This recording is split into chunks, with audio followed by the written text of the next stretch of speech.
ایک دوسرے کی بات نہ سمجھنے کی وجہ سے ہوتا ہے۔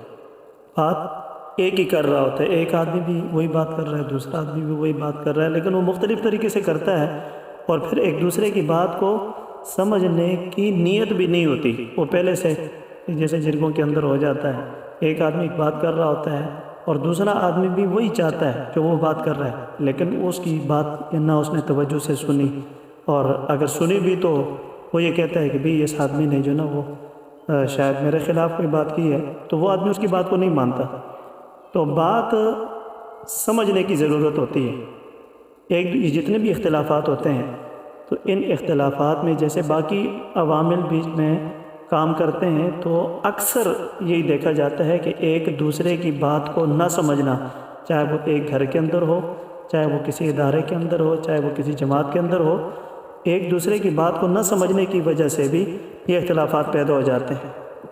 تو آدمی کوشش کرے کہ پہلے آدمی یہ سوچے کہ فیصلہ کرنے سے پہلے کہ دوسرا آدمی جو بات کر رہا ہے تو یہ اس کا مطلب کیا ہے، یہ آدمی کیا کہہ رہا ہے۔ تو جب تک آدمی دوسرے کی بات کو سمجھے نہیں، اس وقت تک آدمی کوئی فیصلہ نہ کرے۔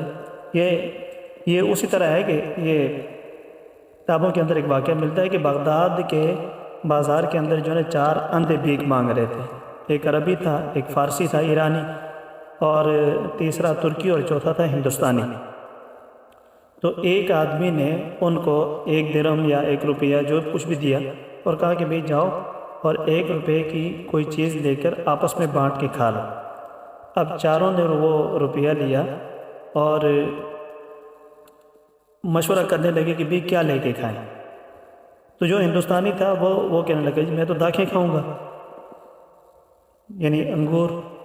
تو جو فارسی تھا ایرانی، اس نے کہا کہ میں انگور کھاؤں گا، کیونکہ فارسی میں تو انگور ہی کہتے ہیں۔ اور جو ترکی تھا اس نے کہا بھئی میں تو روزم کھاؤں گا۔ تو روزم بھی جو ہے نا اسی کو کہتے ہیں، انگور کو ہی کہتے ہیں۔ انگوروں کا موسم چل رہا تھا، تو عربی بیکاری بولا کہ بھئی یہ تو تم جو ہے نا پتہ نہیں کیا کس چیز کے چکر میں ہو، میں تو عنب کھاؤں گا، عنب۔ تو عنب بھی انگور کو ہی کہتے ہیں۔ اب وہ سارے اختلاف کر رہے ہیں، ایک کہہ رہے میں روزم منگواؤں گا، دوسرے کہہ رہے میں عنب منگواؤں گا، تیسرے کہہ رہے میں داکھیں منگواؤں گا، چوتھا کہہ رہے میں انگور منگواؤں گا۔ تو بات ہاتھا پائی تک پہنچ گئی، ایک دوسرے کے ساتھ لڑ رہے ہیں۔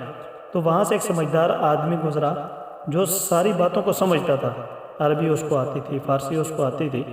تو وہ جو سمجھدار آدمی گیا، اس نے معلوم کیا کہ بھئی کس بات پہ جھگڑ رہے ہو۔ انہوں نے کہا جی میرے پاس 1 روپیہ ہے، ہمارے پاس 1 روپیہ ہے، اور اس پہ ہم جھگڑ رہے ہیں کہ بھئی یہ کہتے ہیں ہر ایک آدمی اپنی مرضی کی چیز منگوانا چاہتا ہے۔ تو اس نے پوچھا کہ بھئی کیا منگوانا چاہتے ہو؟ ایک سے پوچھا، دوسرے سے پوچھا، تیسرے سے پوچھا۔ انہوں نے کہا تم ادھر ہی بیٹھو۔ وہ گیا 1 روپے کے انگور لا کے اور ان کے سامنے رکھ دیے۔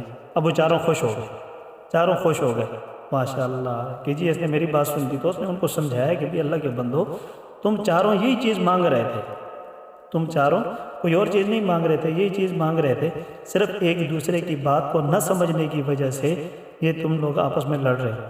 تو ایک دوسرے کی بات کو سمجھنا، اس سے بہت سارے اختلافات ختم ہو جاتے ہیں۔